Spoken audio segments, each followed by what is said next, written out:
February 3rd, 1945. Bataan Peninsula, Philippines. 0447 hours. Corporal James Hutchins crouched alone behind a 75mm Pack Howitzer M1A1, hands shaking from exhaustion and adrenaline, and watched 4 Japanese supply trucks crawl single file along the coastal road 800 yards below his position. His entire gun crew was dead. 7 men killed in the mortar barrage 20 minutes earlier, their bodies scattered across the hillside gun emplacement like discarded equipment. The howitzer required a crew of 6 to operate effectively. Load, aim, fire, adjust, repeat. Each role essential, each task demanding coordination and strength. Hutchins was a loader, not a gunner. He'd never fired the weapon alone. He'd never even attempted the full firing sequence without help. But the trucks kept coming, loaded with ammunition and reinforcements heading toward American positions 3 miles south. And if those supplies reached their destination, the defensive line would collapse by noon. He had maybe 90 seconds before the convoy passed beyond effective range. 90 seconds to do the work of 6 men, or watch for trucks deliver material that would kill dozens of his fellow soldiers. His hand stopped shaking. He reached for the first shell. The trouble had started 6 weeks earlier, though its roots stretched back 3 years to the fall of Bataan in April 1942. Hutchins hadn't been there for the original defeat, the Death March, the surrender that handed the Philippines to Japanese occupation. He'd been stateside then, 19 years old, working in a Pittsburgh steel mill and reading about the Pacific War in newspapers that made defeat sound like temporary setback. He enlisted in July 1942, driven less by patriotism than by a gnawing sense that watching from a distance while others fought wasn't sustainable for his conscience. The Army assigned him to artillery, recognizing his mechanical aptitude and physical strength. Steel mill work had given him familiarity with heavy machinery, leverage, and the physics of moving large objects. Artillery was similar. Shells weighed 30 pounds. Breech mechanisms required force and precision. Crews needed men who could lift, push, and repeat the motions under stress without breaking down. He trained at Fort Sill, Oklahoma, for 9 months, learning the M1A1 Pack Howitzer inside and out. The weapon was a marvel of engineering compromise, designed to be broken down into multiple loads for transport by mule or parachute, then reassembled quickly in forward positions. It fired a 14-pound high-explosive shell up to 9,000 yards with reasonable accuracy. Not the most powerful artillery piece in the American arsenal, but versatile and mobile, perfect for island warfare and mountain fighting, where roads were scarce and positions changed rapidly. Hutchins learned to load shells, to set fuses, to assist with aiming adjustments. He learned the rhythm of a functioning gun crew, the choreographed sequence where each man performed his role in seamless coordination. Loader presented the shell. Rammer seated it in the breech. Gunner aimed using hand wheels for traverse and elevation. Assistant gunner set fuses. Ammunition handler supplied shells. Commander called fire missions and coordinated with forward observers. 6 men, 1 weapon. Devastating effect when executed properly. He shipped out to the Pacific in March 1944, assigned to the 149th Field Artillery Battalion, tasked with providing fire support for infantry operations in New Guinea and later the Philippines. His first combat experience came during the landings at Leyte in October 1944, amphibious assault under fire, struggling to manhandle the howitzer components ashore through surf and sand while Japanese artillery searched for targets.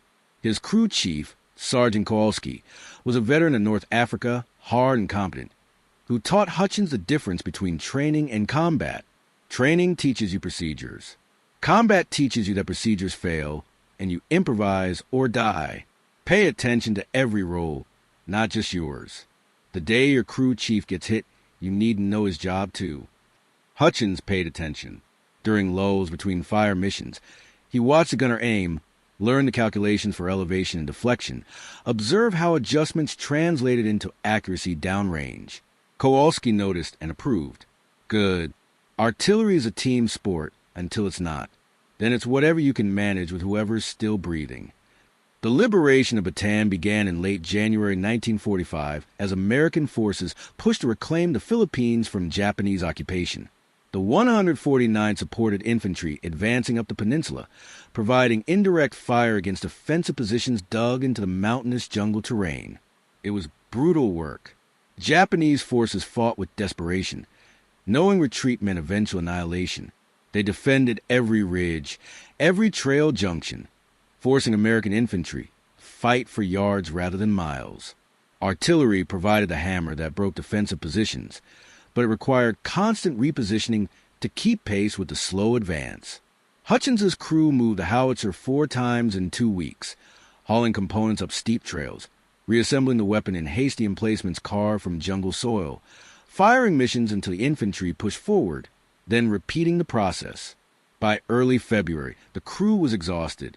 7 men operating on minimal sleep, inadequate food, and constant stress. They'd lost their original ammunition, handler to dysentery, replaced by a 19-year-old from Iowa named Patterson, who'd been with them less than a week. The assistant gunner, Corporal Hayes, had shrapnel in his shoulder from a near-miss 3 days prior, but refused evacuation because the crew was already shorthanded. Sergeant Kowalski held them together through force of personality and relentless focus on the mission. We put steel on target. That's the job. Infantry depends on us. We don't quit until they tell us to quit, or we're out of shells. It was simple, absolute, and it kept them functioning when exhaustion threatened to shut them down entirely. February 3rd began with orders to displace forward to a new firing position overlooking the coastal road north of Bagak. Intelligence reported increased Japanese supply traffic along the road. Convoys moving at night to avoid air interdiction. The howitzer will provide direct fire capability against vehicle targets, something the Pack Howitzer wasn't ideally suited for, but could accomplish if the crew was skilled and the targets cooperative. They hauled the weapon to the designated position by 0300 hours, a small plateau 40 feet above the road with clear sightlines north and south, good fields of fire, minimal cover. If Japanese forces spotted them and called in counter-battery fire, the position would be difficult to defend. But fire missions trumped safety. Kowalski positioned the howitzer, supervised the emplacement of ammunition, and established a watch rotation. Hutchins took first watch, scanning the road through darkness punctured only by starlight. At 0425 hours, mortar fire began without warning. Japanese forward observers had spotted the gun emplacement, probably during daylight the previous day, and called the fire mission time to catch the crew during early morning vulnerability. Mortar rounds walked across the plateau in rapid succession, high explosive shells detonating with sharp cracks and shrapnel storms. Hutchins dove for the shallow depression beside the howitzer trail, pressing himself flat against rocky soil. The barrage lasted 4 minutes, methodical and accurate, targeting the gun position with precision that suggested experienced crews. When silence returned, replaced by ringing ears and the smell of burnt explosive, Hutchins raised his head and assessed. The howitzer was intact, miraculously untouched by fragments that had shredded everything else. But the crew was gone. Sergeant Kowalski lay motionless 10 feet away, killed by shrapnel to the chest. The gunner and assistant gunner were down, both hit, neither moving. Patterson was alive, but wounded badly, clutching his leg and gasping. Hayes was dead. The rammer was dead. 7 men reduced to 2, one of whom couldn't walk. Hutchins crawled to Patterson, checked the wound, applied a tourniquet with shaking hands. The kid was going into shock, face pale, eyes unfocused.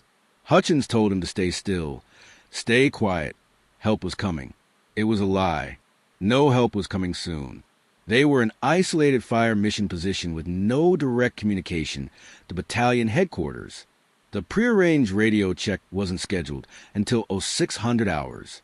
Until then, they were alone. He returned to the howitzer and stared at it, mind trying to process the situation. The weapon was functional. Ammunition was available, shells stacked in their ready racks. He had targets. Through the pre-dawn darkness, he could see headlights on the coastal road to the north, vehicles moving south in convoy formation. If those trucks carried supplies and reinforcements to Japanese positions, they'd strengthen the defensive line American infantry was attempting to break. If he could interdict the convoy, destroy or disable enough vehicles to block the road, he'd accomplished the fire mission Kowalski had been assigned. But he was one man. The howitzer required 6. He ran through the sequence in his mind. Remove shell from rack. Carry to breach. Load. Close breach.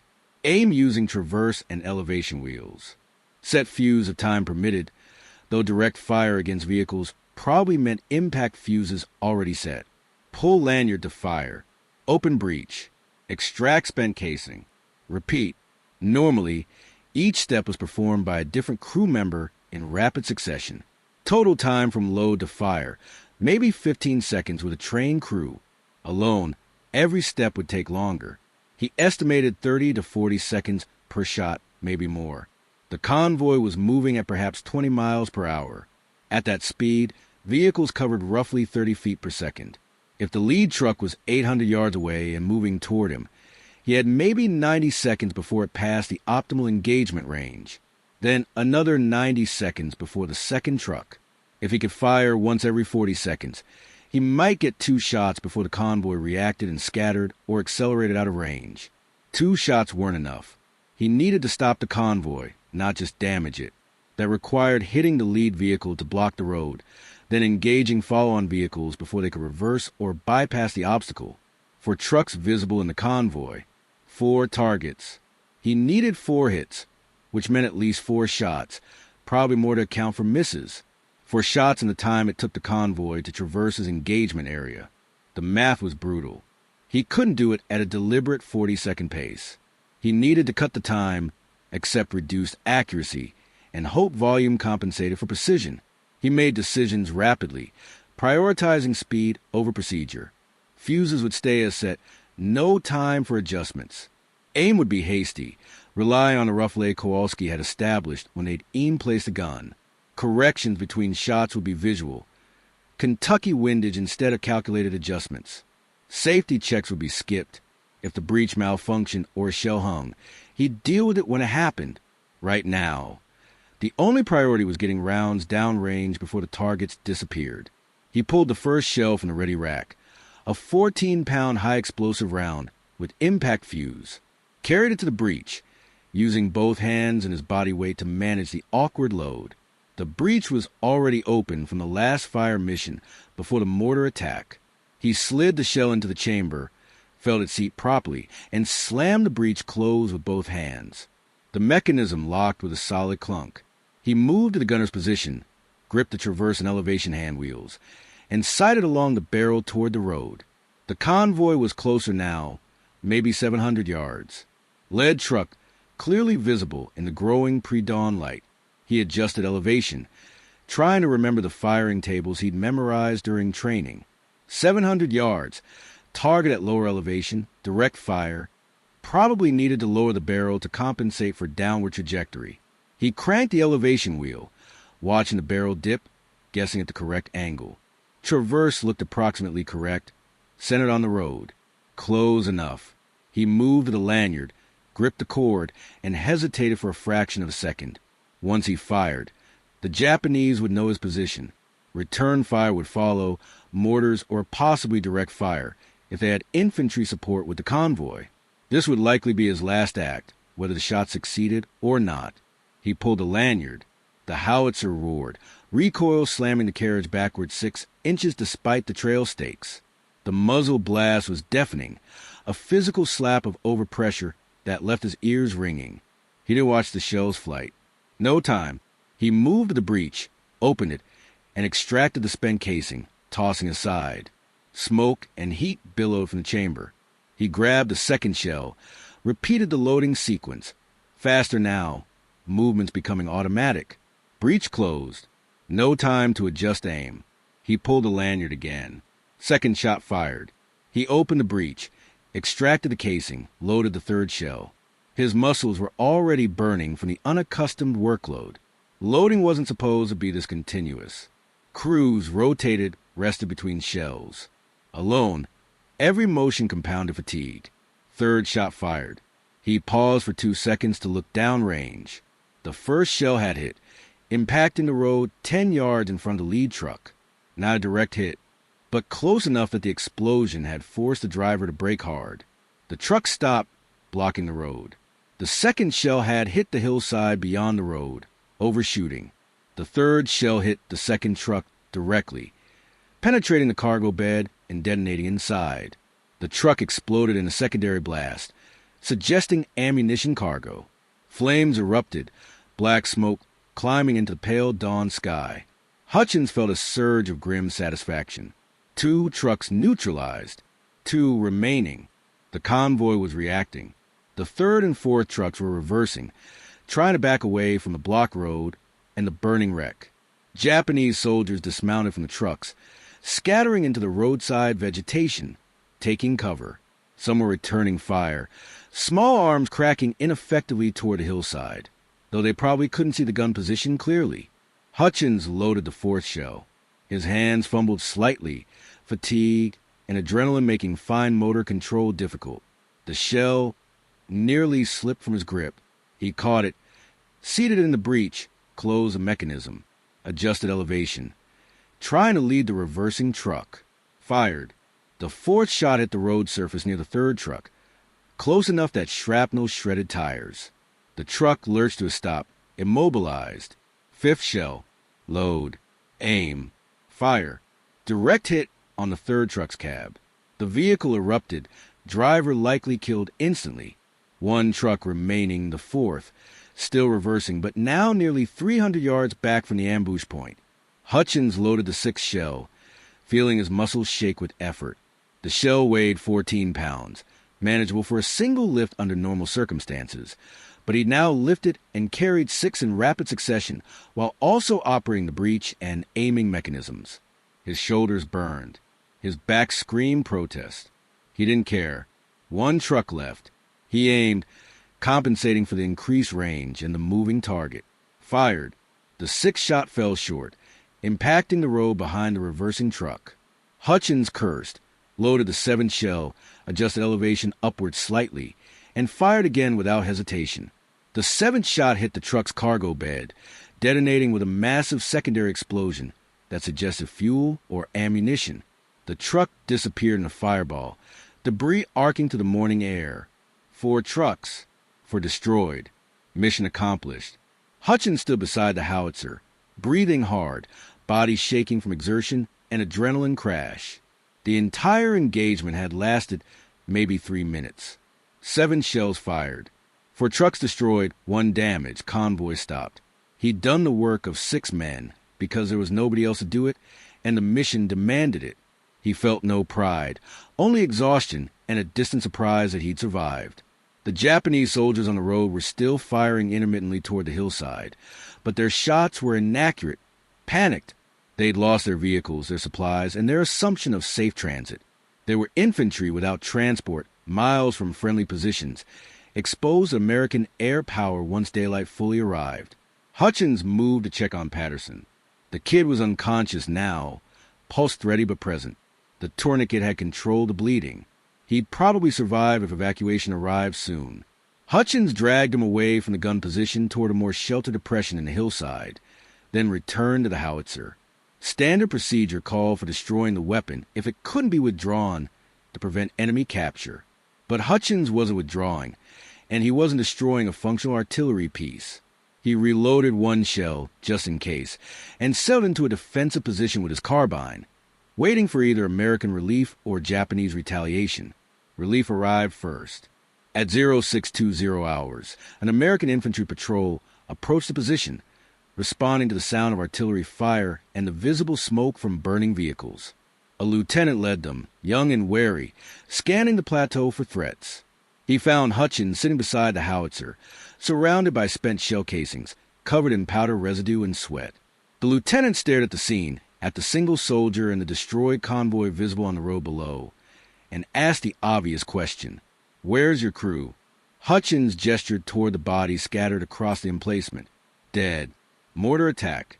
I was the only one left." The lieutenant looked at the shell casings, counted 7, then looked at the burning trucks, counted 4 destroyed, and his expression shifted to disbelief. "You fire this alone?" "All 7 rounds." Hutchins nodded. The lieutenant shook his head slowly. "That's impossible. Howitzers require a crew. You can't operate this weapon alone." Hutchins's response was flat, emotionless. "I didn't know that, sir. Nobody told the trucks it was impossible either. They burned anyway. Medics evacuated Patterson and tended to Hutchins, checking for wounds or shock. He had neither, just muscle strain and fatigue. The infantry secured the gun position and established a perimeter, while engineers arrived to assess the howitzer for damage. The weapon was intact, fully functional, requiring only cleaning and maintenance. The destroyed convoy was documented, photographed, and reported up the chain of command. Intelligence estimated the trucks had been carrying ammunition and reinforcements meant for Japanese positions south of Bagak. The interdiction prevented those supplies from reaching their destination, degrading Japanese defensive capability and contributing to the eventual collapse of their line 3 days later. Hutchins was pulled off the line and sent to a rear area for rest and evaluation. Battalion command wanted to understand what had happened, how one soldier had accomplished a mission designed for a 6-man crew. He explained the sequence repeatedly to officers who struggled to accept the account. Artillery doctrine was unambiguous. The M1A1 Pack Howitzer required a crew. Single-man operation wasn't in the manuals because it wasn't possible, except Hutchins had done it. The physical evidence was irrefutable. 7 spent casings for destroyed trucks, 1 survivor. The how became a subject of analysis and eventual doctrinal footnote, but the outcome was never in dispute. Sergeant Kowalski's body and those of the other crew members were recovered and buried with military honors. Hutchins attended the services, standing silent in the rear, feeling the weight of survival guilt that would follow him for decades. Good men had died while he'd lived. Random chance, mortar fragments falling in patterns that killed everyone except the loader who'd been positioned 5 feet farther from the impact points. No justice in it. No meaning beyond randomness. He'd honored their deaths by completing the mission they'd been assigned, but that didn't ease the knowledge that competence had mattered less than luck. He was recommended for Silver Star, though the award was eventually downgraded to a Bronze Star with V device for valor after staff officers argued that operating a howitzer alone, while impressive, wasn't quite the sustained combat action required for higher recognition. Hutchins didn't care about medals. He cared that Patterson survived, evacuated to a field hospital, and eventually stateside, legs saved by the tourniquet Hutchins had applied. He cared that the convoy had been stopped, that the supplies hadn't reached Japanese defenders, that some uncounted number of American infantrymen lived because trucks burned on a coastal road. That was enough. He returned to his unit in late February, assigned to a new gun crew with a new crew chief. The dynamics were strange. Everyone knew what he'd done, the impossible solo fire mission, and it created a distance he hadn't anticipated. Some men admired him. Others seemed uncomfortable, as if his survival and success implied they couldn't have done the same. He didn't engage with either response. He did his job, loaded shells when ordered, assisted with aiming and maintenance, and kept his thoughts private. The war continued. The Philippines were liberated by July. Japan surrendered in August. Hutchins survived, shipped home in November 1945, and separated from service with an honorable discharge and a Bronze Star he put in a drawer and rarely looked at. He returned to Pittsburgh, resumed work at the steel mill, and married his pre-war girlfriend in 1946. They raised 3 children, lived in a modest house, and participated in the post-war economic expansion that defined the American 1950s. Hutchins never spoke about the howitzer. His wife knew he'd served in the Pacific, knew he'd been in artillery, but he deflected questions about specific experiences with vague generalities. The war was over. Talking about it accomplished nothing except reopening wounds that had scarred but not healed. He attended veteran gatherings occasionally, reunions of the 149th Field Artillery, and at those events he was known quietly as the man who'd fired the Pack Howitzer alone. Other veterans treated him with a reserved respect that made him uncomfortable. He hadn't done anything heroic. He'd simply been the only person available when a mission needed doing, and he'd done it because the alternative was allowing enemy supplies through unchallenged. In 1968, a military historian researching artillery operations in the Pacific contacted Hutchins, asking for an interview about the February 3rd engagement. Hutchins agreed, reluctantly. The historian asked detailed questions about the sequence of events, the physical challenges of operating the weapon alone, the mental calculations involved in aiming and firing without a crew. Hutchins answered factually, without embellishment. When a historian pressed him about fear, about whether he considered not attempting the mission, Hutchins' response was characteristic. Fear didn't matter. The trucks mattered. They were there. I had shells. I fired. That's all. The historian tried to extract more, asking about motivation, about what drove him to attempt something doctrine said was impossible. Hutchins thought for a moment, then answered simply, "My crew was dead. Their mission wasn't. Somebody had to finish it." The historian included the engagement in a book published in 1972, a survey of artillery operations in the Pacific War. The Howitzer Incident occupied 2 pages, described accurately but without dramatic flourish. The book was read primarily by military professionals and historians. Hutchins never read it. He died in 1987 at 64, his obituary mentioning Army service in World War II with no specifics. His children found his Bronze Star when clearing his effects, along with photographs of him in uniform and a faded copy of orders assigning him to the 149th Field Artillery. They donated the materials to a veterans museum, where they joined thousands of similar collections, individual stories of service preserved in archives rarely examined. But among artillerymen, the story endures. The Pack Howitzer Incident is taught in some artillery schools as an example of extreme circumstances requiring extreme adaptation. The lesson isn't that soldiers should attempt to operate crew-served weapons alone. The lesson is that doctrine exists to optimize performance under normal conditions, but combat frequently presents abnormal conditions where doctrine fails, and initiative matters more than procedures. Hutchins succeeded not because he followed rules, but because he understood the weapon well enough to improvise when rules became irrelevant. That understanding came from paying attention during training, observing roles beyond his own assignment, and absorbing knowledge that seemed unnecessary until the moment it became critical. The deeper truth is that warfare has always depended on individuals willing to exceed their assigned roles when circumstances demand it. Crew-served weapons are crew-served for good reasons. Distributing tasks across multiple people increases efficiency, reduces fatigue, and provides redundancy when casualties occur. But redundancy assumes multiple people survive. When they don't, the mission doesn't disappear. It falls to whoever remains, and they either find a way to accomplish it or they accept failure.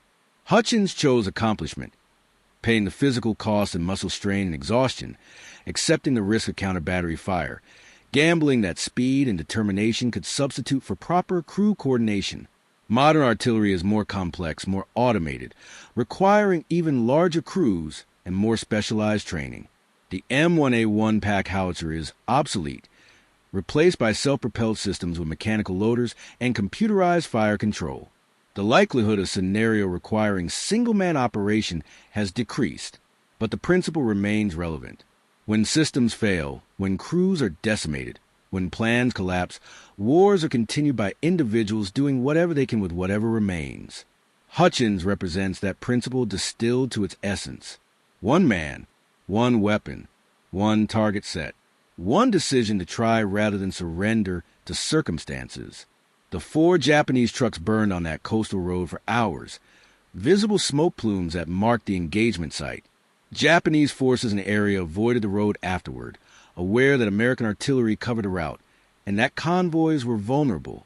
The disruption contributed marginally to the eventual Japanese collapse in Bataan, one small piece of a larger operational success. No historian would claim the howitzer engagement was decisive, but decisions aren't measured only by strategic impact. They're measured by whether the person making them chose to act or abdicate when both options were available and neither was certain to succeed. James Hutchins chose to act. He loaded 7 shells, fired 7 shots, and destroyed 4 trucks because inaction meant the trucks proceeded unmolested and American infantrymen died when the supplies they carried strengthened enemy positions. The mathematics were simple. His effort, even if it killed him, was worth trading against the alternative. That he survived was fortune. That he tried was character.